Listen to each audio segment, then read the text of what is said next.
Hi, my name is Mackenzie and I'm a student physical therapist from Methodist University, and today I'm going to be doing an educational or instructional video on the pelvic floor for a female.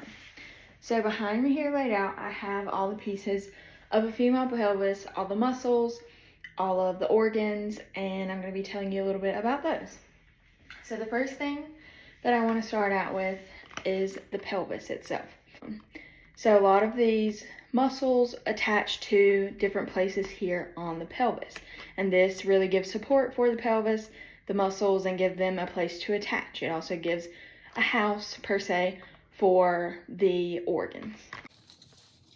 Next, I'm going to show you the rectum. So this is the end of the digestive tract. It stores and helps to excrete feces whenever someone needs to use the restroom. The feces is stored here and then will exit through the rectum. Next, I'm going to show you the uterus, fallopian tubes, ovaries, and vagina.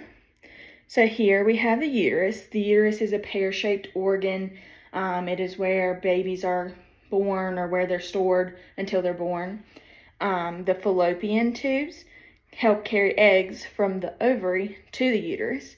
And then here we have our vagina, which serves as a place for sexual functioning, as well as where babies pass through, as well as where a female will have her period from.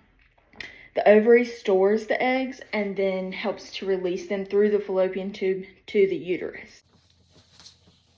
Next, we have the bladder here. So the bladder stores urine, and then when it's time for the urine to be excreted, when we're using the bathroom, it comes out here through the urethra.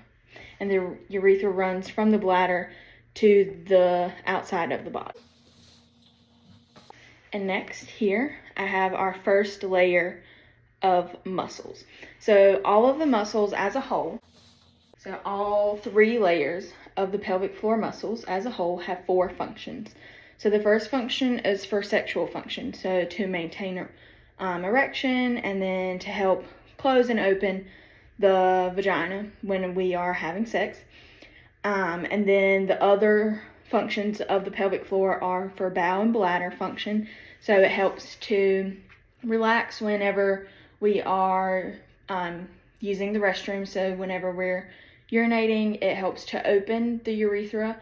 And then when we don't want to urinate, it closes down so that we're not having any incontinence.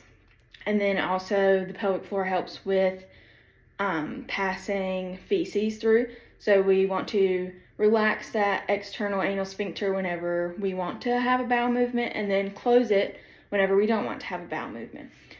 Another function of the pelvic floor as a whole is for lymphatic drainage, also known as a sump pump.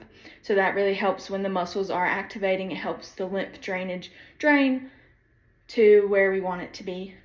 And then the last one is for support. So the pelvic muscle really supports all of those organs that I just mentioned. So the first layer of muscles is really for sexual function. So in this set of muscles, we have our ischiocavernous muscle.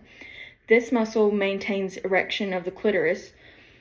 The next muscle we have here is the bulbocavernous, which helps with vaginal closure and then compresses the vestibular gland during the clitoral erection. Next, we have the superficial transverse perineum, which supports the perineal body. And then the last one we have here is the external anal sphincter. This again helps close the rectum when we want it closed and relaxes when we want to pass a bowel movement. The second layer of muscles I have here is called the urogenital diaphragm, or the perineal membrane. So here we have the deep transverse perineal, which supports the pelvic diaphragm and the perineal body.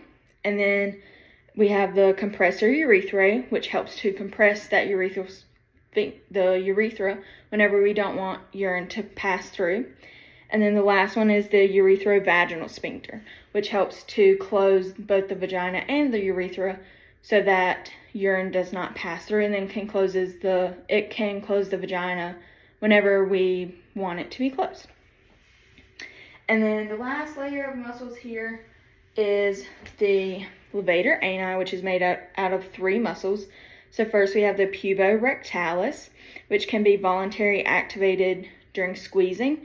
So imagine that being really squeezed to hold back urine, or squeezed to hold back a bowel movement, or as if you're going to pull your anus away from the surface that you're sitting on.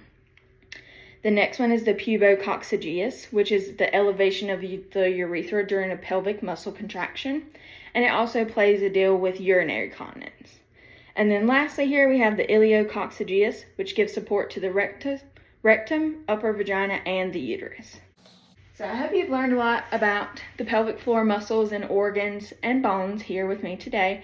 And if you have any questions, feel free to reach out. Thank you.